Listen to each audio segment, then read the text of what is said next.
أشهد أن لا إله إلا الله وحده لا شريك له وأشهد أن محمدا عبده ورسوله أما بعد فأعوذ بالله من الشيطان الرجيم بسم الله الرحمن الرحيم الحمد لله رب العالمين الرحمن الرحيم مالك يوم الدين إياك نعبد وإياك نستعين اهدنا الصراط المستقيم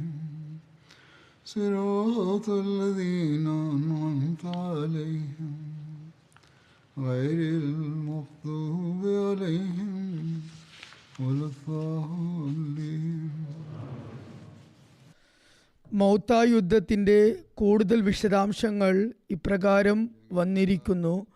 ഹസ്രത്ത് ഔഫ് bin Malik അഷ്ജഈ നിവേദനം ചെയ്യുന്നു, ഹസ്രത്ത് Syed bin ഹാരിസയോടൊപ്പം പുറപ്പെട്ട സംഘത്തിൽ ഞാനും യാത്ര തിരിച്ചു. ഒരു യമനിയെ ഞാൻ കാണാനിടയായി. അയാളുടെ പക്കൽ ഒരു വാള് മാത്രമേ ഉണ്ടായിരുന്നുള്ളൂ. ഒരു മുസ്ലിം ഒട്ടകത്തെ അറുത്തപ്പോൾ ആ വ്യക്തി ഒട്ടകത്തോൽ ആവശ്യപ്പെട്ടു. അത് അയാൾക്ക് നൽകപ്പെട്ടു. അതുകൊണ്ട് അയാൾ ഒരു പരിച പോലെ ഉണ്ടാക്കി ഉപയോഗിച്ചു.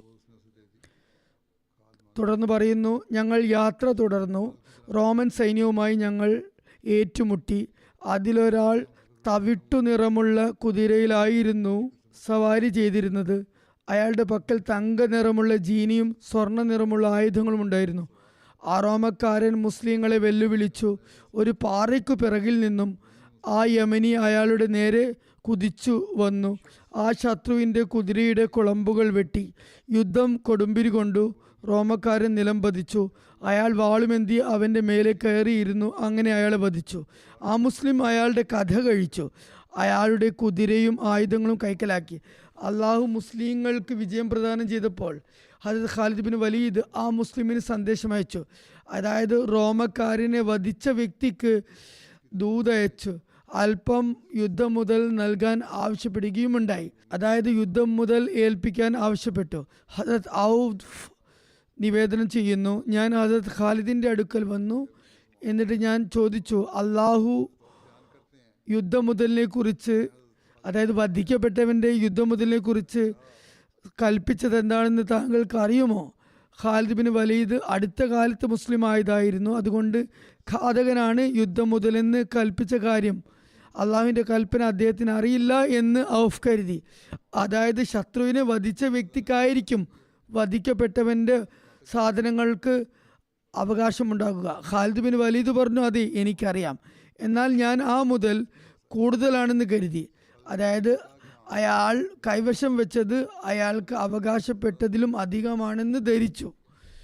അപ്പോൾ ഔഫ് പറഞ്ഞു, ആ സാധനങ്ങൾ അയാൾക്ക് തിരികെ നൽകിയാലും, അല്ലാത്ത പക്ഷം ഞാൻ റസൂലുള്ളാഹി സ്വല്ലല്ലാഹു അലൈഹി വസല്ലമയോട് കാര്യം ബോധിപ്പിക്കുന്നതായിരിക്കും. എന്നാൽ ഹസ്രത്ത് ഖാലിദ് സാധനങ്ങൾ തിരിച്ചേൽപ്പിക്കാൻ കൂട്ടാക്കിയില്ല. അപ്പോൾ ഹസ്രത്ത് ഔഫ് പറഞ്ഞു, അങ്ങനെയാണെങ്കിൽ ഇക്കാര്യം നമുക്ക് തിരുനബി സല്ലല്ലാഹു അലൈഹി വസല്ലമയുടെ സമക്ഷം ബോധിപ്പിക്കാം. ഞങ്ങൾ ഹാജരായി. ഞാൻ ആ വ്യക്തിയുടെ സംഭവവും ഹസ്രത്ത് ഖാലിദിൻ്റെ പെരുമാറ്റവും അവിടെ ബോധിപ്പിച്ചു. റസൂലുള്ളാഹി സ്വല്ലല്ലാഹു അലൈഹി വസല്ലം ഹസ്രത്ത് ഖാലിദിനോട് തിരക്കി, താങ്കൾ എന്താണ് ചെയ്തത്? അദ്ദേഹം പ്രതിവദിച്ചു, ഞാൻ അതിനെ അധിക മുതലായി മനസ്സിലാക്കി. അതായത് ആവശ്യത്തിലധികം അദ്ദേഹം കൈവശം വെച്ചതായി തോന്നിയത് കൊണ്ട് അതിൽ നിന്നും അല്പം ഞാൻ തിരികെ വാങ്ങിയതാണ്. തിരുനബി സല്ലല്ലാഹു അലൈഹി വസല്ലം ഉത്തരവിട്ടു, അവനോട് വാങ്ങിയതെല്ലാം തന്നെ തിരിച്ചേൽപ്പിക്കുക. ഹസരത്ത് ഔഫ് പറയുന്നു, ഞാൻ പറഞ്ഞു, ഖാലിദേ, ഇനി എങ്ങനെ വാങ്ങിക്കും? അതായത് ഇനി അത് താങ്കൾക്ക് എങ്ങനെ വാങ്ങിക്കാൻ സാധിക്കും? തിരുനബി സല്ലല്ലാഹു അലൈഹി വസല്ലമയുടെ വിധി പുറപ്പെട്ടിരിക്കുന്നു, അത് മടക്കി ഏൽപ്പിക്കുക. ഞാൻ താങ്കളോട് അപ്പോഴേ കൊടുക്കാൻ പറഞ്ഞതല്ലേ. എന്തായാലും ഹസരത്ത് ഖാലിദിനോട് ഹസരത്ത് ഔഫ് ഇങ്ങനെ സംസാരിച്ചു കൊണ്ടിരിക്കവേ അത് തിരുനബി സല്ലല്ലാഹു അലൈഹി വസല്ലം കേൾക്കാനിടയായി. തിരുനബി സല്ലല്ലാഹു അലൈഹി വസല്ലം ആരാഞ്ഞു, എന്തു പറ്റി? എന്താണ് നടക്കുന്നത്? പറയുന്നു, ഞാൻ അപ്പോൾ നടന്നതെല്ലാം വിശദമായി വിവരിച്ചു. ആദ്യം അദ്ദേഹം മുഴുവൻ സംഭവങ്ങളും വിവരിച്ചിരുന്നില്ല. ഞാൻ അദ്ദേഹത്തോട് അപ്പോൾ തന്നെ വാങ്ങി തിരിച്ചേൽപ്പിക്കാൻ പറഞ്ഞതായിരുന്നു എന്നും അതിന് അദ്ദേഹം കൂട്ടാക്കിയിരുന്നില്ലെന്നും അപ്പോൾ തിരുനബി സല്ലല്ലാഹു അലൈഹി വസല്ലമയോട് അദ്ദേഹം പറഞ്ഞു. അത് കേട്ടതും തിരുനബി സല്ലല്ലാഹു അലൈഹി വസല്ലം നീരസപ്പെട്ടു. അപ്പോൾ റസൂലുള്ളാഹി സ്വല്ലല്ലാഹു അലൈഹി വസല്ലം പറഞ്ഞു, അല്ലയോ ഖാലിദ്, അയാൾക്ക് മുഴുവൻ സാധനങ്ങളും തിരിച്ചേൽപ്പിക്കേണ്ട കാര്യമില്ല. അതായത് തിരുനബി സല്ലല്ലാഹു അലൈഹി വസല്ലം ആദ്യം എല്ലാം തിരിച്ചു കൊടുക്കാൻ പറഞ്ഞതായിരുന്നു, എന്നാൽ ഇപ്പോൾ അത് തിരിച്ചേൽപ്പിക്കേണ്ടതില്ല എന്ന് വ്യക്തമാക്കുകയുണ്ടായി. തുടർന്ന് തർബിയത്ത് എന്ന നിലയിൽ ശിക്ഷണത്തിന് വേണ്ടി തിരുനബി സല്ലല്ലാഹു അലൈഹി വസല്ലം ഇപ്രകാരം ഉപദേശിച്ചു: എൻ്റെ അമീറുമാരോട് ഇങ്ങനെയാണോ നിങ്ങൾ പെരുമാറുന്നത്? കാര്യങ്ങളുടെ നല്ല വശം നിങ്ങൾ കൈവശം വയ്ക്കുകയും ചീത്ത വശം അവർക്ക്, അമീർമാർക്ക് നൽകുകയും ചെയ്യുവാനാണോ നിങ്ങളുടെ തീരുമാനം? അതായത് നിങ്ങൾക്ക് ഒരാൾ അമീറായി നിശ്ചയിക്കപ്പെട്ടാൽ ആ വ്യക്തിയോട് നിങ്ങൾ പറയുന്നത് നിങ്ങളുടെ തീരുമാനമാണ് ശരിയെന്നോ ഉത്തമവും പരിശുദ്ധവുമായ ഭാഗം നിങ്ങൾ അവകാശപ്പെടുകയും അമീറുമാർക്കായി മോശം വശം നീക്കിവെക്കുകയുമോ? ഇത് വലിയ തെറ്റാകുന്നു. ഇക്കാര്യം ഇപ്പോഴാണ് താങ്കൾ എന്നോട് പറഞ്ഞത്. അതുകൊണ്ട് ഞാൻ എൻ്റെ ആദ്യ കൽപ്പന പിൻവലിക്കുന്നു. ഖാലിദ് ചെയ്തതാണ് അതിൻ്റെ ശരി. ഇവിടെ റസൂലുള്ളാഹി സ്വല്ലല്ലാഹു അലൈഹി വസല്ലം അമീറുമാരുടെ അന്തസ്സ് നിലനിർത്തി, ഭരണകർത്താക്കളുടെ അന്തസ്സ് മാനിച്ചു. തിരുനബി സല്ലല്ലാഹു അലൈഹി വസല്ലം പറഞ്ഞു, നിങ്ങൾ അമീറിനെ അധിക്ഷേപിച്ചുകൊണ്ട് അവർ ചെയ്തത് തെറ്റാണെന്ന് പറയുന്നു. അതിനാൽ ഞാൻ എൻ്റെ മുമ്പത്തെ ഉത്തരവ് റദ്ദാക്കുന്നു. ഹദ്രത്ത് ജാബിറിൽ നിന്നും നിവേദനം, മൗത്താ യുദ്ധത്തിൽ ചില മുസ്ലിങ്ങൾ ഷഹീദാകുകയുണ്ടായി. മുസ്ലിങ്ങൾക്ക് യുദ്ധമുതലായി മുശ്രിക്കീങ്ങളുടെ ചില സ്വത്തുക്കൾ ലഭിച്ചു. അക്കൂട്ടത്തിൽ ഒരു മോതിരവും ഉണ്ടായിരുന്നു. ഒരു വ്യക്തി അത് തിരുനബി സല്ലല്ലാഹു അലൈഹി വസല്ലമയ്ക്ക് സമക്ഷം സമർപ്പിച്ചു. ഞാൻ അദ്ദേഹത്തോട് പറഞ്ഞു, ആ മോതിരം ഹുസൂർ സല്ലല്ലാഹു അലൈഹി വസല്ലം എനിക്ക് നൽകിയിരിക്കുന്നു. ഹദ്രത്ത് ഖുസൈമ ബിൻ സാബിത്ത് വിവരിക്കുന്നു, ഞാൻ മൗത്താ യുദ്ധത്തിൽ പങ്കെടുത്തു. ഒരു റോമക്കാരൻ എന്നോട് ദ്വന്ദ്വയുദ്ധത്തിന് വന്നു. ഞാൻ അയാളുടെ കഥ കഴിച്ചു. അയാൾ ഒരു അങ്കത്തൊപ്പി അണിഞ്ഞിരുന്നു.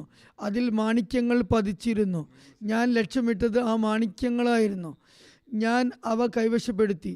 ഞാൻ തിരുനബി സല്ലല്ലാഹു അലൈഹി വസല്ലമയുടെ സമക്ഷം ഹാജരായപ്പോൾ ആ മാണിക്യങ്ങൾ കാണിക്കയായി വെച്ചു. അവർ റസൂലുള്ളാഹി സ്വല്ലല്ലാഹു അലൈഹി വസല്ലം എനിക്കു തന്നെ കനിഞ്ഞരുളി. പറയുന്നു, ഞാൻ ഹസ്രത്ത് ഉസ്മാൻ ഖനി റളിയല്ലാഹു തആല അൻഹുവിൻ്റെ കാലത്ത് അവ 1000 ദീനാറിന് വിൽക്കുകയുണ്ടായി.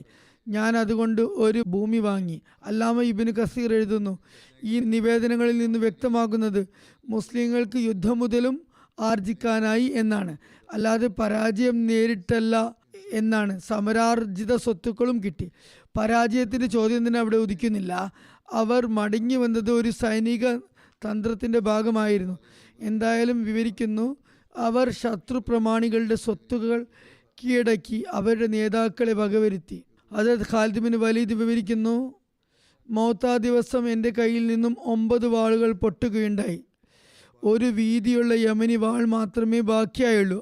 അത്രമാത്രം യുദ്ധം ചെയ്തു. അല്ലാമ മുഹമ്മദ് ബിൻ യൂസുഫ് നിവേദനം ചെയ്യുന്നു, ഈ നിവേദനത്തിൽ നിന്ന് വ്യക്തമാകുന്നത് മുസ്ലിങ്ങൾ മുശ്രിക്കീങ്ങളെ വ്യാപകമായ നിലയിൽ കൊന്നൊടുക്കിയെന്നാണ്. അല്ലാതെ മുശ്രിക്കീങ്ങളിൽ നിന്നും വേറെ രക്ഷയുണ്ടായിരുന്നില്ല. കാരണം മുസ്ലിങ്ങളുടെ അംഗബലം 3000-ഉം മുശ്രിക്കീങ്ങളുടെ സേനാബലം 200,000-ത്തിലധികവുമായിരുന്നു. മുസ്ലിങ്ങളുടെ മേധാവിത്വത്തിന് ഇതൊന്നു തന്നെ ശക്തമായ തെളിവാണ്. വല്ലാഹു ആലം. ഇബ്നു ഇസ്ഹാഖിൽ നിന്ന് നിവേദനം, ഹദരത്ത് ഖുത്ബ ബിൻ ഖതാദ മുസ്ലിങ്ങളുടെ വലതുപക്ഷത്തിൻ്റെ സാരഥിയായിരുന്നു. അദ്ദേഹം മാലിക് ബിൻ റാഫിലേക്കുമേൽ ആക്രമണം നടത്തി. അയാൾ ക്രിസ്തീയ ബദവികളുടെ ഗ്രാമീണരുടെ നേതാവായിരുന്നു. അദ്ദേഹം അയാളെ വധിച്ചു. ഇക്കാര്യത്തെ പ്രൗഢിയോടെ കുത്തുബ ഒരു അറബി കവിതയിൽ ഇപ്രകാരം വിവരിക്കുന്നു, ഞാൻ റാഫില ബിൻ അറാഷിൻ്റെ മകന് നേരെ കുന്തം വലിച്ചെറിഞ്ഞു. അയാളുടെ ശരീരത്തിൽ അത് ആഴ്ന്നിറങ്ങി അതിൻ്റെ മുനയൊടിഞ്ഞു. ഞാൻ അയാളുടെ കഴുത്തിൽ ശക്തമായി പ്രഹരിച്ചപ്പോൾ മുള്ളുമരമായ സലമിൻ്റെ കൊമ്പ് കുനിയുന്നത് പോലെ അയാൾ ചെരിഞ്ഞു വീണു. ഞങ്ങൾ ആടുമാടുകളെ തെളിച്ചു കൊണ്ടുവരുന്നത് പോലെ അവരുടെ പിതൃവ്യപുത്രന്മാരുടെ ഭാര്യമാരെ തെളിച്ചു കൊണ്ടുവന്നു. ഹദരത്ത് അസ്മ ബിൻ അമീസ് നിവേദനം ചെയ്യുന്നു, ഹദരത്ത് ജാഫറും കൂട്ടരും ഷഹീദായ ദിവസം റസൂലുള്ളാഹി സ്വല്ലല്ലാഹു അലൈഹി വസല്ലം ഞങ്ങളുടെ വീട്ടിലേക്ക് ആഗതരായി. അവിടുന്ന് പറഞ്ഞു, എൻ്റെ അടുത്തേക്ക് ജാഫറിൻ്റെ മക്കളെ കൊണ്ടുവരിക. ഞാൻ അവരെ തിരുസമക്ഷം ഹാജരാക്കി. അവിടുന്ന് അവരെ തന്നോട് ചേർത്ത് പിടിച്ചു. തിരുനബി സല്ലല്ലാഹു അലൈഹി വസല്ലമയുടെ കണ്ണുകൾ ഈറനണിഞ്ഞു. ഞാൻ ഉണർത്തി, അല്ലയോ ദേവദൂതരെ, എൻ്റെ മാതാപിതാക്കൾ അങ്ങേക്ക് തെണ്ടമാകട്ടെ. അങ്ങ് എന്തിനാണ് കരയുന്നത്? അങ്ങേക്ക് ജാഫറിനെയും കൂട്ടരെയും കുറിച്ച് വല്ല വിവരം ലഭിച്ചുവോ? തിരുദൂതർ അറിയിച്ചു, അതെ, ഇന്ന് അവരുടെ ശിരസ്സുകൾ ഷഹാദത്തിന്റെ കിരീടത്താൽ അലങ്കരിക്കപ്പെട്ടിരിക്കുന്നു. അവർ പറഞ്ഞു, ഞാൻ എഴുന്നേറ്റ് കരയാൻ തുടങ്ങി. സ്ത്രീകൾ എനിക്ക് ചുറ്റും തടിച്ചുകൂടി. തിരുനബി സല്ലല്ലാഹു അലൈഹി വസല്ലം തൻ്റെ ധർമ്മപത്നിമാരുടെ അടുത്തേക്ക് എഴുന്നള്ളി അവിടുന്ന് അരുളി ചെയ്തു, ജാഫറിന്റെ കുടുംബത്തെ ഇന്ന് നിങ്ങൾ ശ്രദ്ധിക്കാതിരിക്കരുത്. അവർക്കായി ഭക്ഷണം തയ്യാറാക്കുക. അവരുടെ ഭർത്താക്കന്മാരുടെ മരണം അവരെ ഇന്ന് വ്യാപൃതരാക്കിയിരിക്കുന്നു. അതായത് ഇന്ന് അവരുടെ ഭവനങ്ങളിലേക്ക് ഭക്ഷണം എത്തിക്കാൻ ജനങ്ങളെ തിരുനബി സല്ലല്ലാഹു അലൈഹി വസല്ലം ഉണർത്തുകയുണ്ടായി. ഹസ്രത്ത് അനസ് നിവേദനം ചെയ്യുന്നു, റസൂലുള്ളാഹി സ്വല്ലല്ലാഹു അലൈഹി വസല്ലം മിമ്പറിലേക്ക് കയറി, പ്രസംഗപീഠത്തിലേക്ക് കയറി. ഹസ്രത്ത് സയ്യിദ്, ഹസ്രത്ത് ജാഫർ ഇബ്നു റവാഹ എന്നിവരുടെ രക്തസാക്ഷിത്വത്തെക്കുറിച്ച് അറിവ് നൽകി. അന്നായിരുന്നു അവർ ഷഹീദായത്. എന്നാൽ ബാഹ്യമായ നിലയിൽ അവരുടെ ഷഹാദത്തിന്റെ വാർത്ത അവിടെ ലഭിച്ചിരുന്നില്ല. റസൂലുള്ളാഹി സ്വല്ലല്ലാഹു അലൈഹി വസല്ലം ഇപ്രകാരം പറഞ്ഞു, ഇതാ ഇപ്പോൾ ഹസ്രത്ത് സയ്യിദ് ഇസ്ലാമിന്റെ പതാക ഉയർത്തിയിരിക്കുന്നു. അക്കാര്യം പറയുമ്പോൾ അദ്ദേഹം ഷഹീദായിരുന്നു. എന്നിട്ട് പറഞ്ഞു, അദ്ദേഹം ഷഹീദായിരിക്കുന്നു. തുടർന്ന് ഹസ്രത്ത് ജാഫർ ഇസ്ലാമിന്റെ ധ്വജം വഹിച്ചിരിക്കുന്നു. അദ്ദേഹം വീരചരമം പ്രാപിച്ചു. ശേഷം ഇസ്ലാമിന്റെ വെന്നിക്കൊടി ഹസ്രത്ത് അബ്ദുള്ള ഏന്തിയിരിക്കുന്നു. അദ്ദേഹം രക്തസാക്ഷിത്വം വരിച്ചിരിക്കുന്നു. അവിടുന്ന് കണ്ണീർ വാർക്കുന്നുണ്ടായിരുന്നു. ഇതാ ഇസ്ലാമിന്റെ പതാക അള്ളാഹുവിന്റെ വാളുകളിൽ ഒരു വാളായ ഹസ്രത്ത് ഖാലിദ് ഉയർത്തിയിരിക്കുന്നു. അള്ളാഹു മുസ്ലിങ്ങൾക്ക് വിജയം പ്രദാനം ചെയ്തിരിക്കുന്നു. ഒരു നിവേദനം ഇപ്രകാരമാണ്, ഹസ്രത്ത് യാല ബിൻ ഉമയ്യ മൗത്തക്കാരുടെ വാർത്തയുമായി തിരുനബി സല്ലല്ലാഹു അലൈഹി വസല്ലമയുടെ സമക്ഷം ഹാജരായി. തിരുനബി സല്ലല്ലാഹു അലൈഹി വസല്ലം പ്രസ്താവിച്ചു, താങ്കൾ ഇഷ്ടപ്പെടുന്നെങ്കിൽ താങ്കൾ എനിക്ക് പറഞ്ഞു തരിക. ഇനി താങ്കൾ ഇഷ്ടപ്പെടുന്നെങ്കിൽ ഞാൻ താങ്കൾക്ക് അവരെക്കുറിച്ച് പറഞ്ഞു തരാം. റസൂലുള്ളാഹി സ്വല്ലല്ലാഹു അലൈഹി വസല്ലം പറഞ്ഞു, എനിക്കും അള്ളാഹു ഇക്കാര്യം അറിയിച്ചിട്ടുണ്ട്. ആദ്യം താങ്കൾ പറയുന്ന അതോ വൃത്താന്തം ഞാൻ അറിയിച്ചു തന്നാൽ മതിയോ? അദ്ദേഹം പറഞ്ഞു, അല്ലയോ അള്ളാഹുവിൻ്റെ റസൂലരെ, താങ്കൾ എനിക്ക് പറഞ്ഞു തന്നാലും. അപ്പോൾ റസൂലുള്ളാഹി സ്വല്ലല്ലാഹു അലൈഹി വസല്ലം അദ്ദേഹത്തിന് എല്ലാ സംഭവവികാസങ്ങളും വിവരിച്ചു കൊടുത്തു. അദ്ദേഹം പ്രതിവചിച്ചു, താങ്കളെ സത്യപൂർണമായി അയച്ച ദൈവത്താണ് സത്യം. താങ്കൾ നടന്ന സംഭവങ്ങൾ ഒരക്ഷരം വിടാതെ അതേപടി വിവരിച്ചിരിക്കുന്നു. തിരുദൂതർ സല്ലല്ലാഹു അലൈഹി വസല്ലം പറഞ്ഞു, അള്ളാഹു എനിക്കായി ഭൂമിയെ ഉയർത്തുകയുണ്ടായി. അങ്ങനെ ഞാൻ അവരുടെ യുദ്ധത്തിന് നേർസാക്ഷ്യം വഹിച്ചു. ഞാൻ അവരെ സ്വപ്നത്തിൽ ഇപ്രകാരം കണ്ടു, അവർ സ്വർണ്ണ മെത്തകളിലായിരുന്നു. ഞാൻ ഹദ്റത്ത് അബ്ദുള്ള ബിൻ റവാഹയുടെ മെത്ത അല്പം വളവോട് കൂടിയതായി കണ്ടു. അതിൻ്റെ കാരണം ഞാൻ അന്വേഷിച്ചപ്പോൾ എന്നോട് പറയപ്പെട്ടു, മറ്റു രണ്ടുപേരും നേരെ യുദ്ധത്തിലേക്ക് കുതിച്ചു കയറി. എന്നാൽ ഹദ്റത്ത് അബ്ദുള്ള ആദ്യം അല്പം ആശയക്കുഴപ്പത്തിലായിരുന്നു, പിന്നെ മുന്നോട്ട് കുതിച്ചു. അദ്ദേഹം തൻ്റെ സംശയാവസ്ഥയെക്കുറിച്ച് മുൻ ഖുതുബയിൽ ഞാൻ പറയുകയുണ്ടായി. അദ്ദേഹം സ്വയം തന്നെ ഇപ്രകാരം വെളിപ്പെടുത്തിയിരുന്നു, അതായത് ഞാൻ ആദ്യം യുദ്ധം ചെയ്യണ്ട എന്ന് കരുതി മടിച്ചു നിന്നു എന്ന്. ഒരു നിവേദനം ഇപ്രകാരമാണ്, തിരുനബി സല്ലല്ലാഹു അലൈഹി വസല്ലം പറഞ്ഞു, ജാഫർ, സയ്യിദ് ഇബ്നു റവാഹ എന്നിവരെ എനിക്ക് കാണിക്കപ്പെട്ടു. അവർ മുത്തുകൾ പതിപ്പിച്ച കൂടാരത്തിലായിരുന്നു.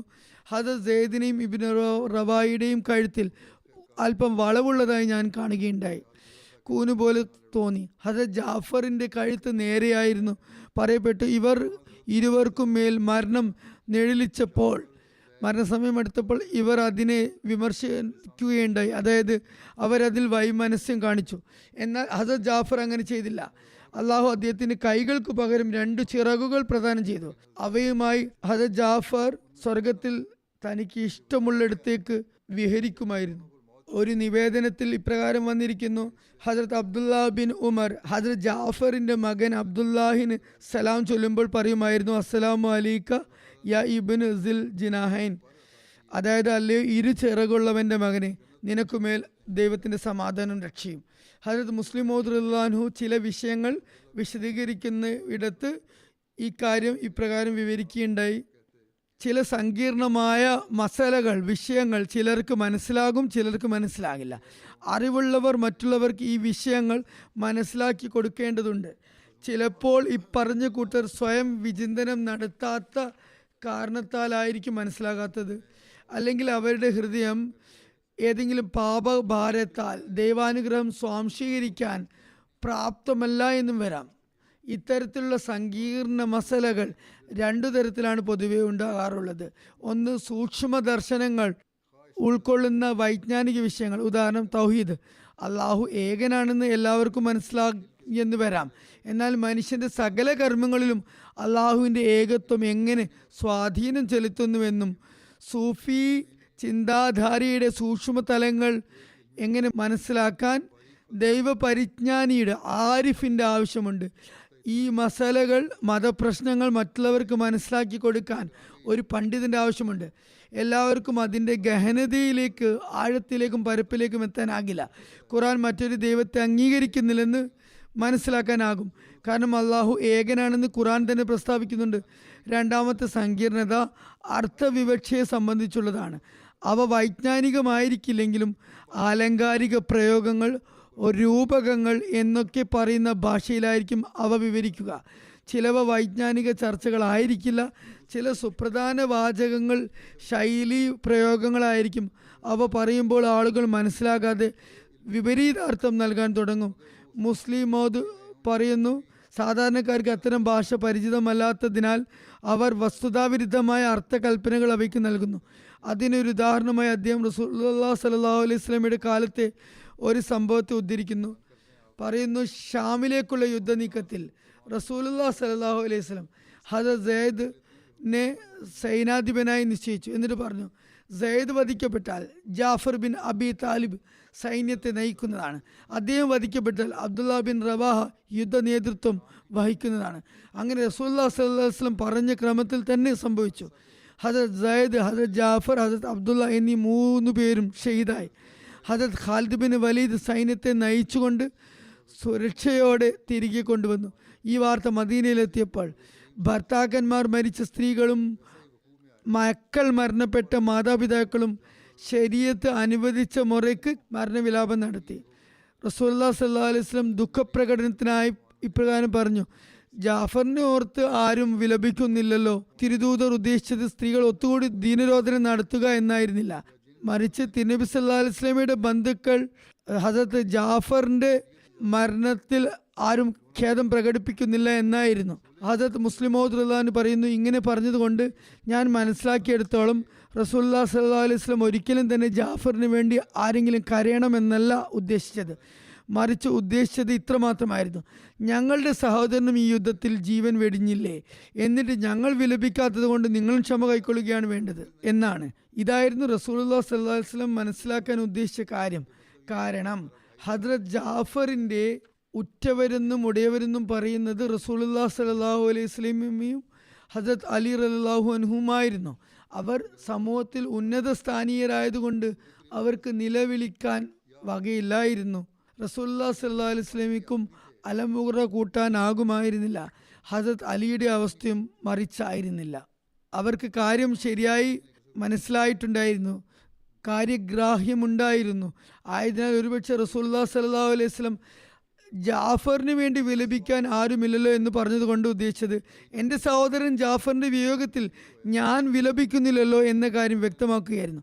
അൻസാറുകൾ ഇക്കാര്യം കേട്ടപ്പോൾ അവർ റസൂലുള്ളാഹി സ്വല്ലല്ലാഹു അലൈഹി വസല്ലമയുടെ എല്ലാ വാക്കുകളും പൂർത്തിയാക്കാൻ വളരെ ആവേശമുള്ളവരായതിനാൽ അവർ തങ്ങളുടെ വീടുകളിൽ ചെന്ന് സ്ത്രീകളോട് പറഞ്ഞു, ഇവിടെ കിടന്ന് അലമുറ കൂട്ടാതെ ജാഫറിൻ്റെ വീട്ടിൽ പോയി കരയുക. അങ്ങനെ എല്ലാ സ്ത്രീകളും കൂട്ടമായി ഹദ്രത്ത് ജാഫറിൻ്റെ വീട്ടിലൊത്തുകൂടി. എല്ലാവരും കൂടി കൂട്ട നിലവിളിയായി. റസൂലുള്ളാഹി സ്വല്ലല്ലാഹു അലൈഹി വസല്ലം ഈ ശബ്ദം കേട്ട് പുറത്തിറങ്ങിയപ്പോൾ ചോദിച്ചു, എന്താണ് കാര്യം? അൻസാർ പറഞ്ഞു, യാ റസൂലല്ലാഹി സ്വല്ലല്ലാഹു അലൈഹി വസല്ലം, അങ്ങ് പറഞ്ഞിരുന്നില്ലേ ജാഫറിനെ കുറിച്ചോർത്ത് വിലപിക്കാൻ ആരുമില്ലെന്ന്. അതുകൊണ്ട് ഞങ്ങൾ ജാഫറിൻ്റെ വീട്ടിലേക്ക് ഞങ്ങളുടെ സ്ത്രീകളെ പറഞ്ഞയച്ചു. അവരവിടെ വാവിട്ട് നിലവിളിക്കുകയാണ്. അപ്പോൾ തിരുനബി സല്ലല്ലാഹു അലൈഹി വസല്ലം പറഞ്ഞു, ഞാൻ അതല്ല ഉദ്ദേശിച്ചത്, ഒന്ന് പോയി അവരോട് നിർത്താൻ പറയൂ. ഞാൻ ഉദ്ദേശിച്ചത് ഞങ്ങൾക്കറിയുന്നില്ലല്ലോ, അതുകൊണ്ട് നിങ്ങളും സഹനം കൈക്കൊള്ളുക എന്നാണ്.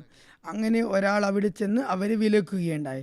അപ്പോൾ അവർ തിരിച്ചു ചോദിച്ചു, ഞങ്ങളെ തടയാൻ താങ്കൾ ആരാണ്?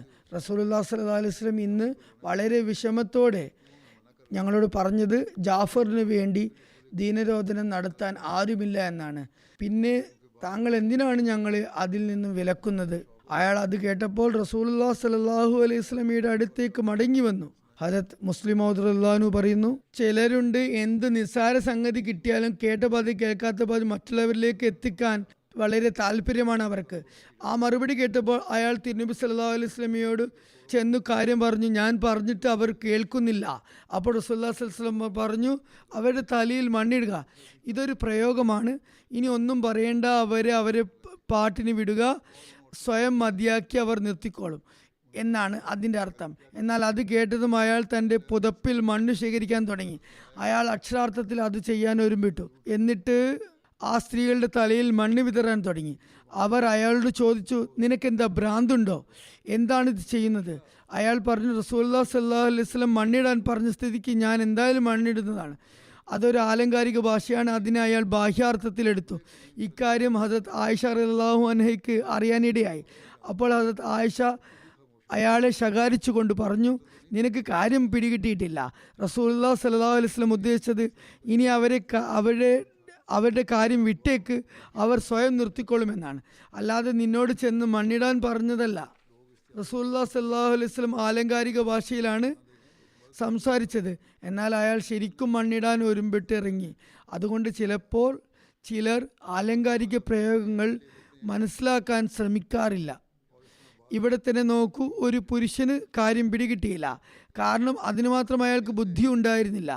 എന്നാൽ ഹസരത്ത് ആയിഷ റളിയല്ലാഹു അൻഹയ്ക്ക് കാര്യം മനസ്സിലായി. ചിലപ്പോൾ അക്ഷരാർത്ഥം സ്വീകരിച്ച് യാഥാർത്ഥ്യത്തിന് ഘടകവിരുദ്ധമായി പ്രവർത്തിക്കുന്നവരുമുണ്ട്. അങ്ങനെ സംഗതി തന്നെ കൈവിട്ടു പോകും. ഈ സംഭവത്തിൽ നിന്നും റസൂലുള്ളാഹി സ്വല്ലല്ലാഹു അലൈഹി വസല്ലമയോടുള്ള സ്വഹാബത്തിൻ്റെ സ്നേഹവും പ്രകടമാകുന്നുണ്ട്. മറ്റൊരിടത്ത് ഹസ്രത്ത് മുസ്ലിം മൗദ് റളിയല്ലാഹു അൻഹു ഇതേ സംഭവം വിവരിച്ച ശേഷം ഇപ്രകാരം പറയുന്നു, സ്വഹാബാക്കൾ മരണവിലാപം നടത്താനായി തങ്ങളുടെ സ്ത്രീകളെ ഹസ്രത്ത് ജാഫറിൻ്റെ വീട്ടിലേക്ക് അയച്ച സംഭവത്തിൽ നിന്നും അവർക്ക് റസൂലുള്ളാഹി സ്വല്ലല്ലാഹു അലൈഹി വസല്ലമയോടുണ്ടായിരുന്ന അനുരക്തിയെക്കുറിച്ച് സ്പഷ്ടമാകുന്നുണ്ട്. അക്കാരണത്താൽ അവർ റസൂലുള്ളാഹി സ്വല്ലല്ലാഹു അലൈഹി വസല്ലമയുടെ വാക്കുകൾ കൊണ്ടുള്ള വിവക്ഷ മനസ്സിലാക്കാൻ നിൽക്കാതെ ഉടനടി സ്ത്രീകളോട് ചെന്ന് പറഞ്ഞു, നിങ്ങൾ സ്വന്തം ദുഃഖം മറന്ന് റസൂലുള്ളാഹി സ്വല്ലല്ലാഹു അലൈഹി വസല്ലമയുടെ ദുഃഖത്തിൽ പങ്കാളികളാകുക. ഇതിൽ നിന്നും നിങ്ങൾക്ക് മനസ്സിലാകും റസൂലുള്ളാഹി സ്വല്ലല്ലാഹു അലൈഹി വസല്ലമയോട് അവരുടെ ഹൃദയങ്ങൾ എത്രമാത്രം സ്നേഹം കൂടിക്കൊണ്ടിരുന്നു എന്ന്. ജാഫറിൻ്റെ ഭവനത്തിൽ നിന്നും ദീനരോധനം കേൾക്കുന്നില്ല എന്ന് കേട്ടതും അവർ ധരിച്ചത് തങ്ങളുടെ കുടുംബക്കാരുടെ ഷഹാദത്തിൽ വിലപിച്ചത് തെറ്റായിപ്പോയി. മറിച്ച് യഥാർത്ഥ ദുഃഖമെന്നത് റസൂലുള്ളാഹി സ്വല്ലല്ലാഹു അലൈഹി വസല്ലമയ്ക്ക് നേരിട്ടതാണ് എന്നായിരുന്നു. ഹദരത്ത് മുസ്ലിം മൗദ് റളിയല്ലാഹു അൻഹു പറയുന്നു, പ്രത്യക്ഷത്തിൽ ഇതൊരു ചെറിയ സംഭവമാണ്. എന്നാൽ വികാരപ്രകടനത്തിന് ഇതിൽ മികച്ച സംഭവങ്ങൾ ലഭിക്കുക വളരെ വിരളമാണ്. ഇക്കൂട്ടർ എപ്പോഴും റസൂലുള്ളാഹി സ്വല്ലല്ലാഹു അലൈഹി വസല്ലമയ്ക്ക് മുമ്പാകെ സേവന നിരതരായിരുന്നു. സദാസമയവും അനുനിമിഷവും അവരുടെ സേവനങ്ങൾ റസൂലുള്ളാഹി സ്വല്ലല്ലാഹു അലൈഹി വസല്ലമയുടെ കൺമുമ്പാകെ ഉണ്ടായിരുന്നു. ഒരു ഭൗതിക ബന്ധത്തിലും ഉപമകൾ കാണാത്ത സ്നേഹം അവർക്ക് റസൂലുള്ളാഹി സ്വല്ലല്ലാഹു അലൈഹി വസല്ലമയോട് ഉണ്ടായിരുന്നു. ഭൗതിക വീക്ഷണകോണിൽ നോക്കുമ്പോൾ, വൈകാരിക തലത്തിൽ ദൃഷ്ടി വായിക്കുമ്പോൾ മുഹമ്മദ് റസൂലുള്ളാഹി സ്വല്ലല്ലാഹു അലൈഹി വസല്ലമയ്ക്ക് അവരുടെ വികാരങ്ങളെ കൂടുതൽ മാനിക്കേണ്ടതുണ്ടായിരുന്നു. നമ്മോടുള്ള റസൂലുള്ളാഹി സ്വല്ലല്ലാഹു അലൈഹി വസല്ലമയുടെ സ്നേഹം അതുമായി അപേക്ഷിച്ച് നോക്കുമ്പോൾ കുറവായിരുന്നു ഉണ്ടായിരുന്നത്. അതായത് നമ്മൾ ആ കാലഘട്ടത്തിന് ശേഷം വന്ന ജനസമൂഹമാണ്. നമ്മോടുള്ള പ്രവാചക സ്നേഹം വളരെ കുറവായിരുന്നു വേണ്ടിയിരുന്നത്. അവർ നബി സല്ലല്ലാഹു അലൈഹി വസല്ലമയുടെ സഹാബാക്കൾ എപ്പോഴും റസൂലിനോട് സ്നേഹം പ്രകടിപ്പിക്കുന്നവരായിരുന്നു. എന്നാൽ ഹസ്രത്ത് മുസ്ലിം മൗദ് റളിയല്ലാഹു അൻഹു പറയുന്നു, നോക്കുക, മുഹമ്മദ് സല്ലല്ലാഹു അലൈഹി വസല്ലമയ്ക്കുണ്ടായിരുന്നത് മനുഷ്യകുലത്തോട് പരിധിയില്ലാത്ത സ്നേഹമായിരുന്നു.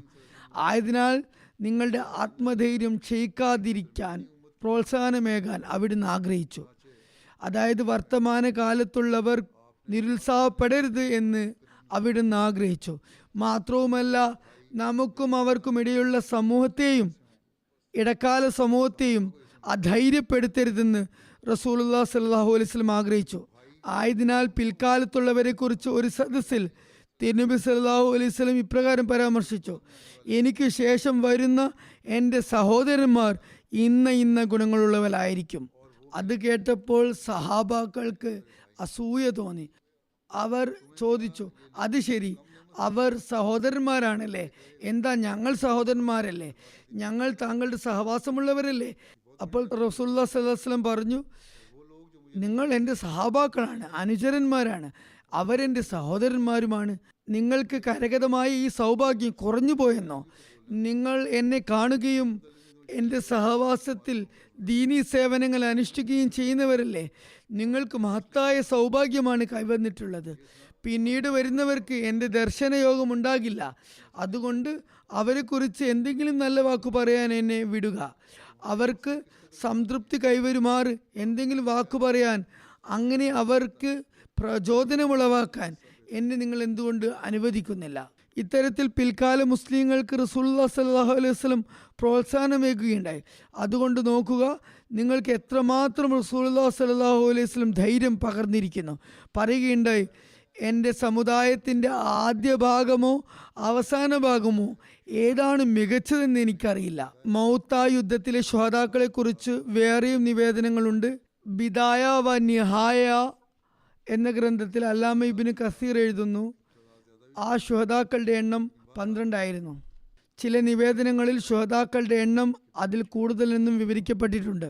എന്തായാലും അത് ഒരു വലിയ മോചിതത്വ തന്നെയാണ്, അത്ഭുത ദൃഷ്ടാന്തമാണ്. ഇരു സൈന്യങ്ങൾ തമ്മിൽ പോരടിക്കുന്നു. ഒന്ന് ദൈവമാർഗത്തിൽ യുദ്ധം ചെയ്യുന്നവരുടെ സൈന്യം. അവർ 3000 പേര് മാത്രമേ ഉണ്ടായിരുന്നുള്ളൂ. എന്നാൽ എതിർപക്ഷത്തുള്ള ശത്രു സൈന്യവും 2,00,000. അതിൽ 1,00,000 പേർ റോമക്കാരും 1,00,000 പേർ ക്രിസ്ത്യാനികളും. അവർ പരസ്പരം സംഘർഷത്തിലേർപ്പെടുന്നു. എന്നിട്ട് മുസ്ലിങ്ങളിൽ 12 പേരോ അതോ ഏതാനും ചിലരോ മാത്രമേ ഷഹീദാകുന്നുള്ളൂ.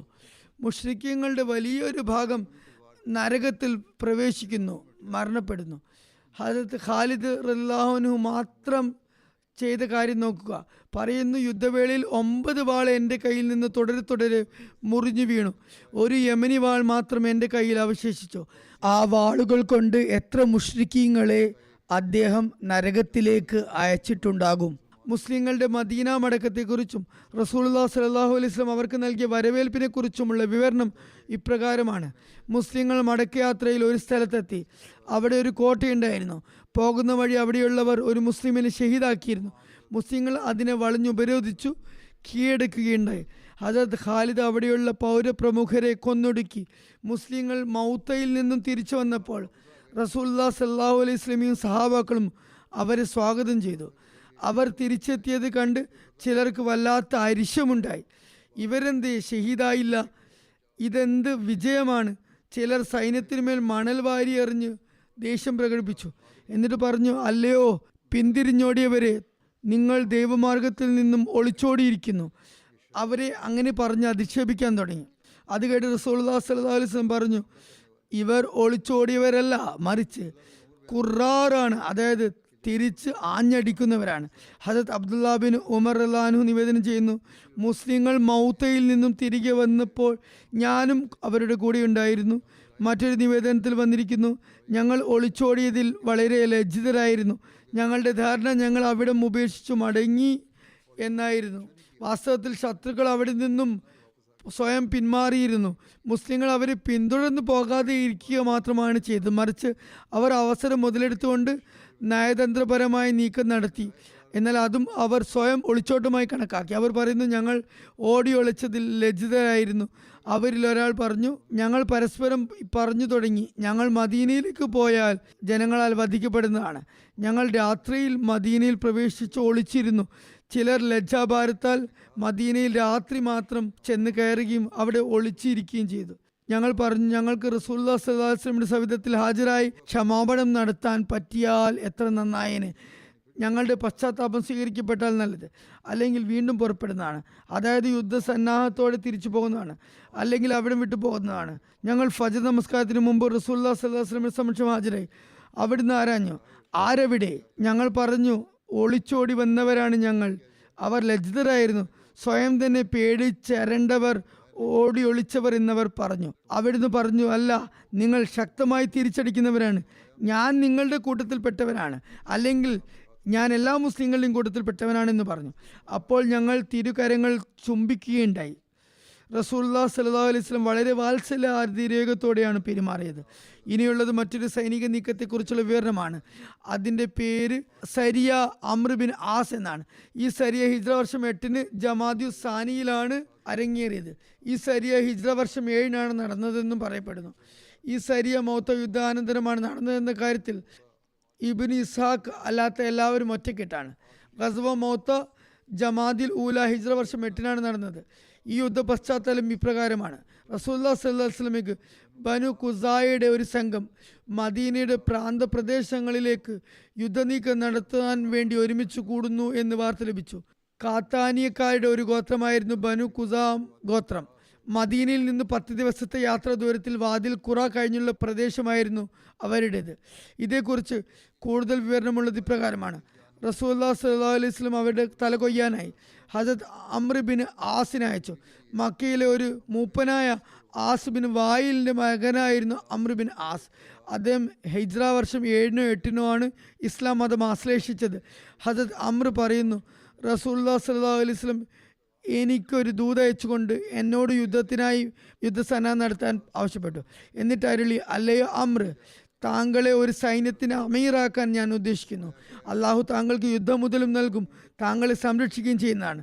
ഹസരത്ത് അമർ പറഞ്ഞു, ധനം മോഹിച്ചല്ല ഞാൻ ഇസ്ലാം സ്വീകരിച്ചത്. അപ്പോൾ റസൂലുള്ളാഹി സ്വല്ലല്ലാഹു അലൈഹി വസല്ലം പ്രതിവചിച്ചു, ഒരു നല്ല വ്യക്തിയെ സംബന്ധിച്ചിടത്തോളം ഹലാലായ നല്ല നിലയിലുള്ള ധനമുണ്ടാകുന്നത് വളരെ നല്ല കാര്യമാണ്. നിങ്ങൾക്ക് അങ്ങനെ ഒരു ഉദ്ദേശം ഉണ്ടായിരുന്നില്ലെങ്കിലും അള്ളാഹു സ്വയം നൽകുന്ന പക്ഷം അത് വളരെ നല്ല കാര്യമല്ലേ. റസൂലുള്ളാഹി സ്വല്ലല്ലാഹു അലൈഹി വസല്ലം ഹസരത്ത് അംറിൻ്റെ നേതൃത്വത്തിൽ മുഹാജിരിങ്ങളുടെയും അൻസാരിങ്ങളുടെയും 300 പേരടങ്ങുന്ന സൈന്യം തയ്യാറാക്കി. അതിൽ 30 കുതിരസവാരികളുണ്ടായിരുന്നു. തിരുനബി സല്ലല്ലാഹു അലൈഹി വസല്ലം ഹസരത്ത് അമറിന് വേണ്ടി ഒരു വെളുത്ത പതാക തയ്യാറാക്കി. അതോടൊപ്പം ഒരു കറുത്ത കൊടി നൽകി. റസൂലുള്ളാഹി സ്വല്ലല്ലാഹു അലൈഹി വസല്ലം ഹസരത്ത് അമറിനെ ഉപദേശിച്ചു, വഴിമധ്യ ബനു ബലിയ ഉസ്രി ബിൽഖീൻ ഗോത്രക്കാരിൽ ആരെയെങ്കിലും കണ്ടുമുട്ടിയാൽ അവരെ കൂടെ കൂട്ടാൻ ആവശ്യപ്പെട്ടു. ഹസരത്ത് അമ്രിന് സവിശേഷമായ യുദ്ധ നൈപുണ്യമുണ്ടായിരുന്നു. യുദ്ധതന്ത്രങ്ങളും വശമായിരുന്നു. അദ്ദേഹത്തിൻ്റെ യുദ്ധ നൈപുണ്യം കാരണത്താലായിരുന്നു റസൂലുള്ളാഹി സ്വല്ലല്ലാഹു അലൈഹി വസല്ലം അദ്ദേഹത്തെ പടത്തലവനാക്കിയത്. ഹസരത്ത് അമ്രിനെ ആ യുദ്ധത്തിന് അയച്ച മറ്റൊരു കാരണം ഇപ്രകാരമാണ്. അദ്ദേഹത്തിൻ്റെ പിതാമഹി ഉപ്പായുടെ ഉമ്മ ബലി ഗോത്രക്കാരിയായിരുന്നു. ആയതിനാൽ ബനു ബലിയുമായി നല്ല സൗഹൃദ ബന്ധം സ്ഥാപിക്കാൻ അദ്ദേഹം ഒരു നിമിത്തമാകുമായിരുന്നു. ഇസ്ലാമിക സൈന്യം പുറപ്പെട്ടു. അവർ രാത്രി സഞ്ചാരം നടത്തിക്കുകയും പകൽ മറഞ്ഞിരിക്കുകയും ചെയ്യുമായിരുന്നു. അവർ അങ്ങനെ ജിസാം ഗോത്രത്തിലെ സലാസിൽ എന്ന നീരുറവയ്ക്കടുത്തെത്തി. ഈ നീരുറവ കാരണമായി ഈ യുദ്ധം സരിയ ദാത്തു സലാസിൽ എന്നും വിളിക്കപ്പെട്ടിരുന്നു. മദീനയിൽ നിന്നും പോഷക സൈന്യത്തെ വരുത്തിച്ചതായും റിപ്പോർട്ടുകളുണ്ട്. നീരുറവയ്ക്ക് സമീപമെത്തിയപ്പോൾ ശത്രു സൈന്യം വളരെ വലുതാണെന്ന് മുസ്ലിങ്ങൾക്ക് അറിയാനിടയായി. ഹസരത്ത് അമ്ർ കൂടുതൽ സൈനിക സഹായത്തിനായി എൻഫോഴ്സ്മെൻറ്റിനായി റാഫി ബിൻ മിഖിയസിനെ റസൂലുള്ളാഹി സ്വല്ലല്ലാഹു അലൈഹി വസല്ലമയുടെ പക്കലേക്ക് അയച്ചു. റസൂലുള്ളാഹി സ്വല്ലല്ലാഹു അലൈഹി വസല്ലം ഹസരത്ത് അബൂ ഉബൈദ ബിൻ ജറാഹയ്ക്കായി പതാക തയ്യാറാക്കി. 200 പേരടങ്ങുന്ന മുഹാജിരിങ്ങളുടെയും അൻസാരികളുടെയും സൈന്യത്തെ പറഞ്ഞയച്ചു. ഹസരത്ത് അബൂ ബക്രും ഹസരത്ത് ഉമറും അതിലുണ്ടായിരുന്നു. റസൂലുള്ളാഹി സ്വല്ലല്ലാഹു അലൈഹി വസല്ലം ഹസരത്ത് അബൂ ഉബൈദയെ യാത്രയാക്കുമ്പോൾ ഉപദേശിച്ചുകൊണ്ട് പറഞ്ഞു, അവിടെ എത്തിയാൽ ഹസരത്ത് അമറിനോട് അണിചേരണം, ഒറ്റ സൈന്യമായി പൊരുതണം, പരസ്പരം ഭിന്നിക്കാൻ ഇടവരരുത്, പരസ്പരം ഐക്യത്തോടെയും ഭിന്നിക്കാതെയും ഇരിക്കാനായിരുന്നു അങ്ങനെ ഉപദേശിച്ചത്. അതുപോലെ ഹസരത്ത് അമർ തന്നെ കമാൻഡറായി തുടരണമെന്നും ഉദ്ദേശിച്ചിരുന്നു. ഇതിൻ്റെ വിശദാംശങ്ങൾ ഇപ്രകാരം വന്നിരിക്കുന്നു. ഒരു സന്ദർഭത്തിൽ മുസ്ലിങ്ങൾ തീയിടാനായി വിറകുകൾ ശേഖരിച്ചു. തണുപ്പിൽ നിന്നും രക്ഷ നേടാൻ തീ കായുന്നതിനായിരുന്നു അവരങ്ങനെ ചെയ്തത്. എന്നാൽ ഹസരത്ത് അമർ അവർ അതിന് വിലക്കി. ഒരു നിവേദനത്തിൽ വന്നിരിക്കുന്നു, ഹസരത്ത് അമർ തീയിടുന്നത് വിലക്കിയപ്പോൾ ഹസരത്ത് ഉമറിന് ദേഷ്യം വന്നു. അദ്ദേഹത്തിൻ്റെ അടുക്കിലേക്ക് മുന്നോട്ടേക്ക് പോകാൻ ശ്രമിച്ചു. എന്നാൽ ഹസരത്ത് അബൂബക്കർ റളിയല്ലാഹു അദ്ദേഹത്തെ തടഞ്ഞുകൊണ്ട് പറഞ്ഞു, അദ്ദേഹത്തിൻ്റെ യുദ്ധ നൈപുണ്യം കാരണമായാണ് റസൂലുള്ളാഹി സ്വല്ലല്ലാഹു അലൈഹി വസല്ലം അദ്ദേഹത്തെ അമീറാക്കിയത്. ഹസരത്ത് അമർ തിരികെ വന്നപ്പോൾ റസൂലുള്ളാഹി സ്വല്ലല്ലാഹു അലൈഹി വസല്ലമയോട് പറഞ്ഞു, ഞാൻ തീയിടുന്നത് വിലക്കിയതിന് കാരണം ശത്രുക്കൾ ഞങ്ങളുടെ അംഗബലം കുറവാണ് എന്ന് കണ്ടാൽ പോഷക സൈന്യത്തെ വരുത്തി ഞങ്ങൾക്ക് മേൽ ആക്രമണം നടത്തി ജയിക്കാതിരിക്കാൻ വേണ്ടിയാണ്. അത് കേട്ടപ്പോൾ റസൂലുള്ളാഹി സ്വല്ലല്ലാഹു അലൈഹി വസല്ലം അദ്ദേഹത്തെ പ്രശംസിച്ചു. എന്തായാലും മുസ്ലിങ്ങൾ അവിടെ നിന്ന് പുറപ്പെടുകയും ശത്രുപാളയത്തിലെത്തി അവരെ ചവിട്ടിമെതിക്കുകയും ചെയ്തു എന്ന് വിശദാംശങ്ങൾ വന്നിരിക്കുന്നു. എന്നിട്ട് അവർ വിജയഭേരി മുഴക്കി.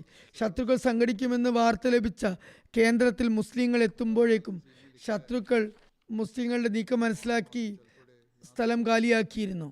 മുസ്ലിങ്ങൾ അവരെ പിന്തുടർന്നു. ശത്രുപക്ഷത്തെ ഒരു ചെറു സംഘവുമായി അവർ ഏറ്റുമുട്ടുകയും അമ്പയെ പരാജയപ്പെടുത്തുകയും ശേഷിച്ചവർ ജീവനും കൊണ്ടോടുകയും ചെയ്തു. മുസ്ലിങ്ങൾ അവിടെ അല്പനാളുകൾ തങ്ങി ശത്രു സൈന്യത്തെക്കുറിച്ച് കേൾക്കുന്നിടത്തേക്കെല്ലാം അവരെ നേരിടാനായി കുതിരപ്പട അയക്കുകയും അവരെ നേരിട്ട് ഒട്ടകങ്ങളും ആടുകളും കൈവശമാക്കി തിരികെ വരികയും ചെയ്യുമായിരുന്നു. മുസ്ലിങ്ങൾ മദീനയിലേക്കുള്ള മടക്കയാത്ര ആരംഭിച്ചു. ഹസരത്ത് അമർ ഓഫ് ബിൻ മാലിക് അസ്ജയിയെ മുൻകൂട്ടി റസൂലുള്ളാഹി സ്വല്ലല്ലാഹു അലൈഹി വസല്ലമയുടെ അടുക്കിലേക്ക് അയച്ചു. അവരുടെ സുരക്ഷിതമായ മടക്കത്തെയും യുദ്ധാവസ്ഥയും കുറിച്ച് തിരുനബി സല്ലല്ലാഹു അലൈഹി വസല്ലമയെ അറിയിച്ചു. മറ്റൊരു സൈനിക നീക്കമാണ് സരിയ ഹസരത്ത് അബൂ ഉബൈദ ബിൻ ജറാഹ്. ഈ സരിയ ഹിജ്റ വർഷം 8 റജബ് മാസത്തിലാണ് അരങ്ങേറിയത്. ഹസരത്ത് മിർസ ബഷീർ അഹമ്മദ് സാഹിബ് തൻ്റെ ഗ്രന്ഥ അവസാന ഭാഗത്തിൽ തദ്വിഷേകമായി രേഖപ്പെടുത്തിയ പ്രകാരം ഈ സരിയ ഹസരത്ത് അബൂ ഉബൈദ റജബ് ഹിജ്റ വർഷം 8 റജബ് മാസം അഥവാ ക്രിസ്തബ്ദം അനുസരിച്ച് 629 നവംബറിനാണ് നടന്നത്. ഈ സരിയയുടെ മറ്റു പേരുകൾ സരിയ സീഫുൽ ബഹർ, സരിയ ഖബത്ത് എന്നിവയും ആണ്. സീഫുൽ ബഹർ എന്നാൽ സമുദ്ര തീരം എന്നാണ് അർത്ഥം. ഈ സരിയയിൽ സഹാബ ചെങ്കടലിൻ്റെ റെഡ് സീയുടെ തീരത്തായിരുന്നു തമ്പടിച്ചിരുന്നത്. അതിനാൽ അത് സരിയ സീഫുൽ ബഹർ എന്ന് പറയപ്പെടുന്നു.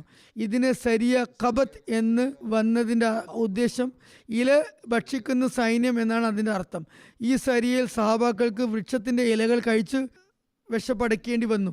അങ്ങനെ ഒരു നിർബന്ധിത സാഹചര്യം അവർക്കുണ്ടായിരുന്നു. ഈ സൈന്യത്തിൻ്റെ അമീർ ഹസരത്ത് അബൂ ഉബൈദ ബിൻ ജറാഹ് ആയിരുന്നു. റസൂലുള്ളാഹി സ്വല്ലല്ലാഹു അലൈഹി വസല്ലം അദ്ദേഹത്തെ 300 മുഹാജിരീങ്ങൾക്കും അൻസാരിങ്ങൾക്കും മേൽ അധിപനാക്കി ബനു ജുഹൈനയുടെ ഒരു ശാഖാ ഗോത്രത്തിലേക്ക് അയച്ചു. ഈ സൈന്യത്തിൽ ഹസരത്ത് ഉമറും പങ്കെടുത്തിരുന്നു. ബനു ജുഹൈന കബലിയ എന്ന സ്ഥലത്തായിരുന്നു അധിവസിച്ചിരുന്നത്. കബലിയ മദീനയിൽ നിന്നും 5 രാത്രി യാത്രാ ദൂരം അകലെ സമുദ്ര തീരത്താണ് സ്ഥിതി ചെയ്യുന്നത്. ആ സരിയയുടെ ഉദ്ദേശമായി പറയപ്പെടുന്നത് ഇപ്രകാരമാണ്: മക്ക ഖുറൈശികളുടെ ഒരു സംഘം ധാന്യശേഖരവുമായി സമുദ്ര തീരത്തൂടെ ഷാമിൽ നിന്നും മക്കയിലേക്ക് യാത്ര തിരിക്കുകയായിരുന്നു. അതിന് ജുഹൈനയിലെ ഒരു ഗോത്രത്തിൻ്റെ ആക്രമണം ഭീതി ഉണ്ടായിരുന്നു. ഹുദൈബിയ സന്ധിയുടെ കാലമായിരുന്നു അത്. ജുഹൈന റസൂലുള്ളാഹി സ്വല്ലല്ലാഹു അലൈഹി വസല്ലമയുടെ സഖ്യകക്ഷിയായിരുന്നു. ആയതിനാൽ റസൂലുള്ളാഹി സ്വല്ലല്ലാഹു അലൈഹി വസല്ലം ദീർഘവീക്ഷണത്തോടെ ഒരു സുരക്ഷാ സൈന്യത്തെ മുൻകരുതൽ എന്നോണം അവരുടെ അടുത്തേക്ക് അയക്കുകയുണ്ടായി. ഷാമിൽ നിന്ന് വരുന്ന ഖുറൈശി സാർത്ഥവാഹക സംഘവുമായി അവർ ഏറ്റുമുട്ടാതിരിക്കാൻ വേണ്ടിയായിരുന്നു അത്. അങ്ങനെ ഖുറൈശികൾക്ക് സമാധാന ലംഘത്തിൻ്റെയും ഉടമ്പടി ലംഘത്തിൻ്റെയും ഒഴികഴിവ് ലഭിക്കാതിരിക്കാനും ആക്ഷേപത്തിന് വക വരാതിരിക്കാനും വേണ്ടി ആ ഖുറൈശി സംഘത്തിൻ്റെ സംരക്ഷണത്തിനായിരുന്നു ആ നീക്കം. അപ്രകാരം അവിടെ അധിവസിക്കുന്ന ഗോത്രക്കാർ അവർക്കുമേൽ ആക്രമണം അഴിച്ചു വിടാതിരിക്കാൻ വേണ്ടിയായിരുന്നു, മുൻകരുതലായിരുന്നു. കാരണം ഹുദൈബിയ സന്ധി നടത്തി ഇരുന്നു.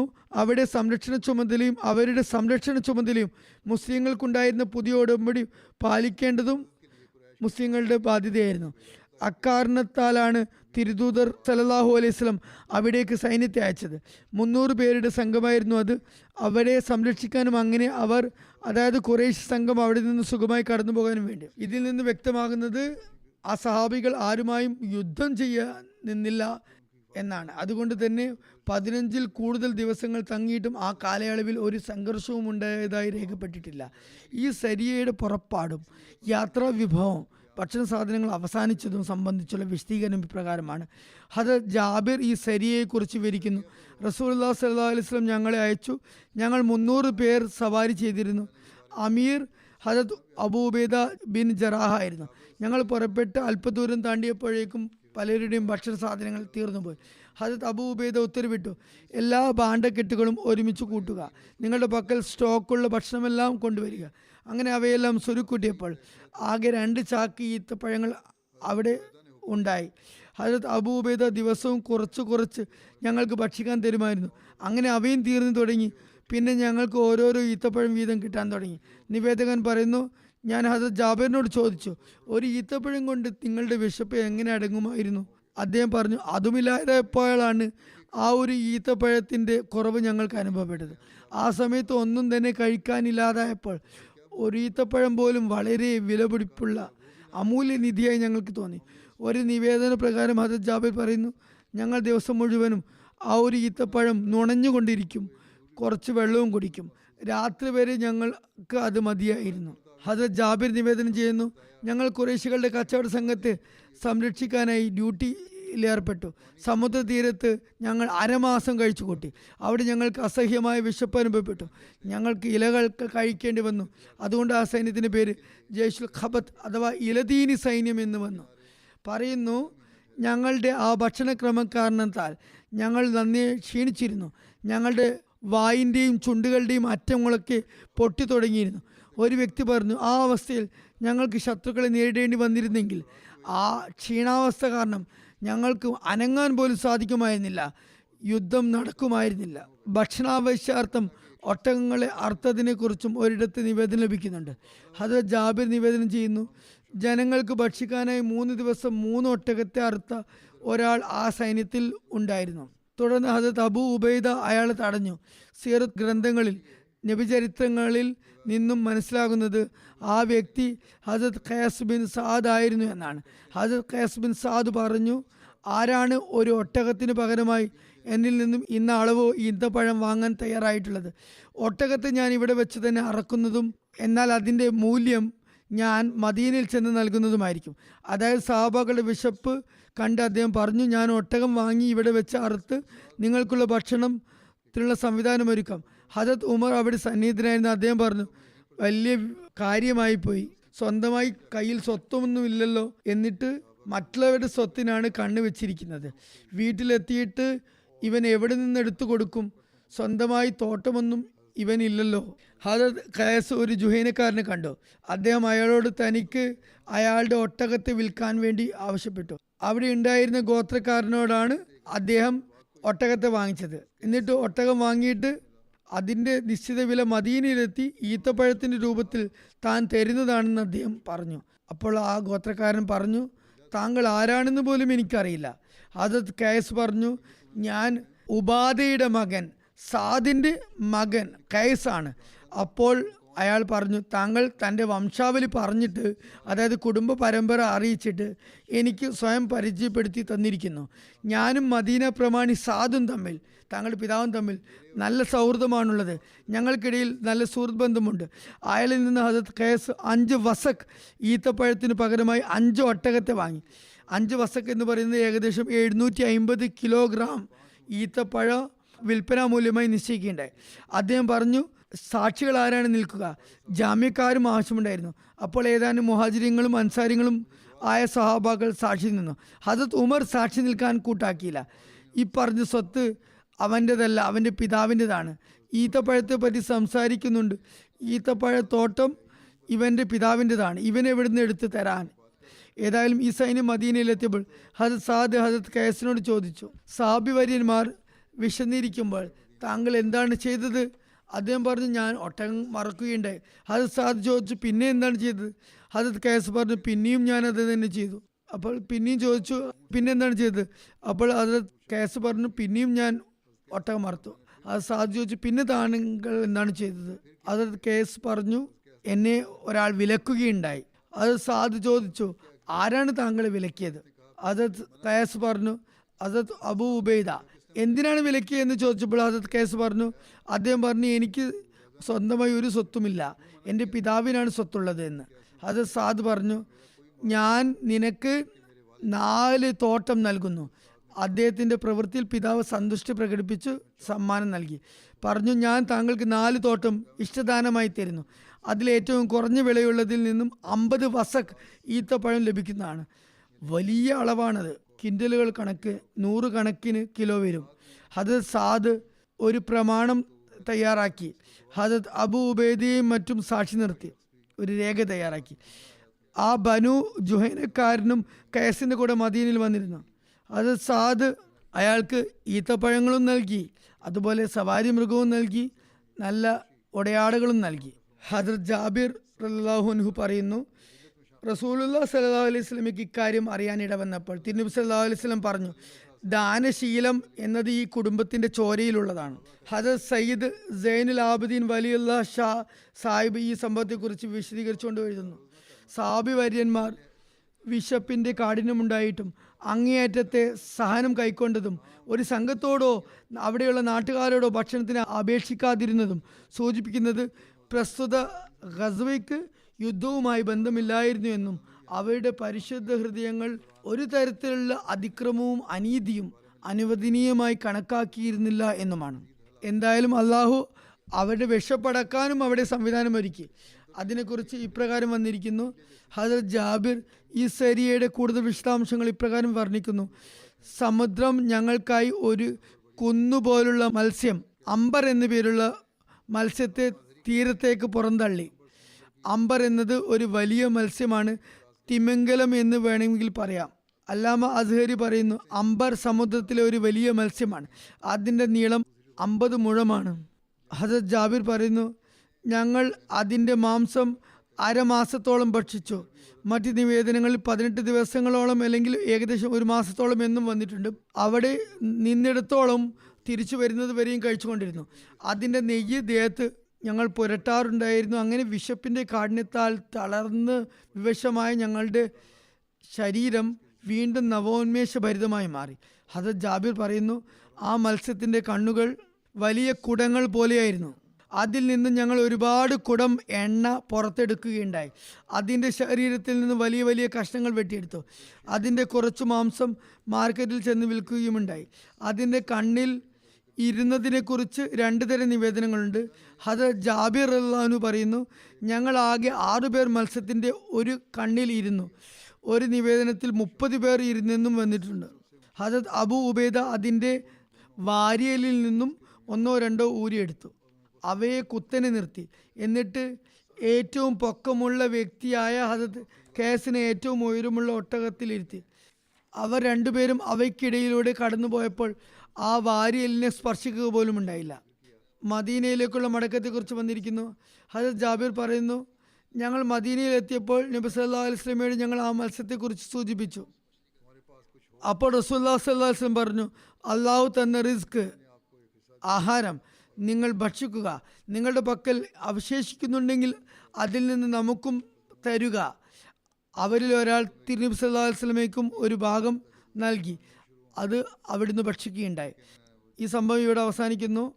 ഇത് പെട്ടെന്ന് തീർക്കാനായിരുന്നു ഞാൻ ശ്രമിച്ചിരുന്നത്. പിന്നെ മറ്റു വിഷയങ്ങളിലേക്കും കടക്കേണ്ടതുണ്ടായിരുന്നു. എന്നാൽ കുറച്ച് ജനാസകളും അതുപോലെ ശ്രോതാക്കളുടെ വിവരണങ്ങളും ഉണ്ടായിരുന്നു. അതുകൊണ്ട് ഈ വിഷയത്തിൽ ഇപ്പോഴും കുറച്ച് ഭാഗമുണ്ട്. അവസാനം മക്ക വിജയത്തെക്കുറിച്ചും പരാമർശിക്കുന്നതായിരിക്കും. ഏതായാലും ഈ വിവരണം ഇനിയും തുടരുന്നതാണ്. ഇപ്പോൾ ഞാൻ പറയാൻ ആഗ്രഹിക്കുന്നത് കഴിഞ്ഞ ജുമയ്ക്കും ഞാൻ പറഞ്ഞ കാര്യം തന്നെയാണ്. പാകിസ്ഥാനും ഇന്ത്യക്കും ഇടയിലുള്ള യുദ്ധ സാഹചര്യത്തെക്കുറിച്ച് ഒരുപാട് ദുആ ചെയ്യേണ്ട ആവശ്യമുണ്ട്. പരസ്പരം ശാന്തി സമാധാനത്തിൻ്റെ അന്തരീക്ഷം സംജാതമാകുമാറാകട്ടെ. എന്തെന്നാൽ ഇക്കാലത്ത് യുദ്ധങ്ങളിൽ ഉപയുക്തമായിട്ടുള്ള ആയുധങ്ങൾ കാരണം സാധാരണ പൗരന്മാരും വധിക്കപ്പെട്ടുകൊണ്ടിരിക്കുന്നുമുണ്ട്. ഇപ്പോൾ യുദ്ധത്തിന് പുതിയ രൂപമാണ് ഉടലെടുത്തിരിക്കുന്നത്. ആയതിനാൽ ദുആ ചെയ്യേണ്ടതുണ്ട്. ഇരു കൂട്ടരും രഞ്ജിപ്പിനു തയ്യാറാകുമാറാകട്ടെ, വൻ നാശത്തിൽ നിന്ന് രക്ഷപ്പെടുമാറാകട്ടെ. ഇതുമായി ബന്ധപ്പെട്ട് മറ്റൊരു സംഗതി കൂടി ഓർത്തിരിക്കേണ്ടതുണ്ട്.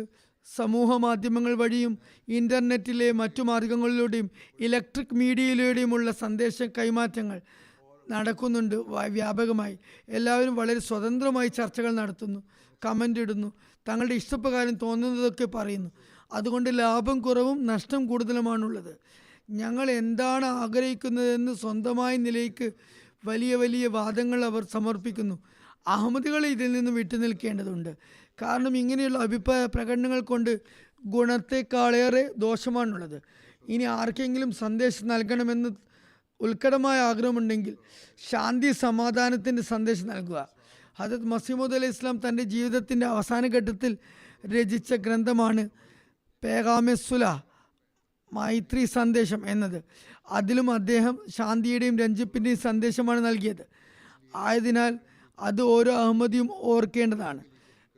അതിനായാണ് ശ്രമിക്കേണ്ടത്. അള്ളാഹു എല്ലാ നിരപരാധികളുടെയും ജീവനെ തൊട്ട് കാത്തു രക്ഷിക്കുമാറാട്ടെ. ചില വൻ ശക്തികളും ഇതിനെ പെരുപ്പിച്ച് കാണിക്കാൻ ശ്രമിക്കുന്നതായാണ് തോന്നുന്നത്. ഇരു ശക്തികളും സംഘർഷത്തിലാകാനും അവർ ദുർബലരായി അവരുടെ വൻ ശക്തികളുടെ ആയുധ കച്ചവടം കൊഴുപ്പിക്കാനുമാണ് അവർ ആഗ്രഹിക്കുന്നത്. അള്ളാഹു അവരുടെ ഉപദ്രവത്തിൽ നിന്നും രക്ഷിക്കട്ടെ. അതുപോലെ ഫലസ്തീനിലെ സാധാരണക്കാർക്ക് വേണ്ടിയും ദുആ ചെയ്യുക. അള്ളാഹു അവർക്കും കാര്യങ്ങൾ എളുപ്പമാക്കി കൊടുക്കട്ടെ, അവർക്കും സമാധാനത്തോടെ ജീവിക്കാൻ സാധിക്കട്ടെ. എന്നാൽ ബാഹ്യദൃഷ്ട്യാ സമാധാനത്തിലുള്ള ഒരു സാധ്യതയും കാണുന്നില്ല. അവരെ എങ്ങനെയെങ്കിലും അവിടെ നിന്ന് ബഹിഷ്കരിക്കാനാണ് ശ്രമങ്ങൾ കൊണ്ടുപിടിച്ച് നടക്കുന്നത്. അതിനായി എല്ലാ ശക്തികളും അണിചേരുന്നുമുണ്ട്. മുസ്ലിം രാഷ്ട്രങ്ങൾക്ക് അള്ളാഹു ബുദ്ധി നൽകുമാറാട്ടെ, അവർക്കും ഐക്യമുണ്ടാകട്ടെ. അവർക്കിടയിൽ ഐക്യമുണ്ടായാൽ തന്നെ ഒരുപാട് പ്രശ്നങ്ങൾ പരിഹരിക്കപ്പെടുന്നതാണ്. ആഗോള യുദ്ധമുണ്ടായാൽ ചിലർ തെറ്റിദ്ധരിച്ചിരിക്കുന്നത് അവരുടെ രാജ്യങ്ങൾ, തങ്ങളുടെ രാജ്യങ്ങൾ രക്ഷപ്പെടുമെന്നാണ്. അത് യഥാർത്ഥത്തിൽ എല്ലാറ്റിനെയും ബാധിക്കുന്നതാണ്, സർവ്വവ്യാപിയായിരിക്കും. അതുകൊണ്ട് ഈ തെറ്റിദ്ധാരണയിൽ നിന്നും എല്ലാവരും രക്ഷപ്പെടേണ്ടതുണ്ട്. അള്ളാഹു എല്ലാവരെയും സംരക്ഷിക്കുമാറാട്ടെ. എന്തായാലും ഞാൻ എപ്പോഴും പറയാറുള്ളത് പോലെ ഇതിൻ്റെ ഏകമാത്രമായ പരിഹാരം ദൈവത്തിലേക്ക് കുനിയുക എന്നതാണ്. ഈ ഒരു മാർഗമേ ഇവർക്ക് രക്ഷ പ്രാപിക്കാനായുള്ളൂ. ഇതിനു പുറമെ മറ്റൊരു മാർഗവും ഇനിയില്ല. അള്ളാഹു ഏവർക്കും അതിനുള്ള തൗഫീക്ക് നൽകുമാറാകട്ടെ.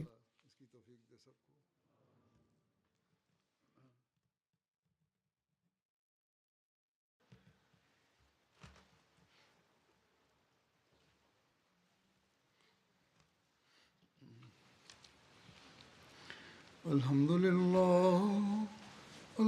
لله نحمده ونستعينه ونستغفره ونؤمن به ونتوكل عليه ونعوذ بالله من شرور أنفسنا ومن سيئات أعمالنا من يهده الله فلا مضل له ومن يضلل فلا هادي له ونشهد أن لا إله إلا الله ونشهد أن محمدا عبده ورسوله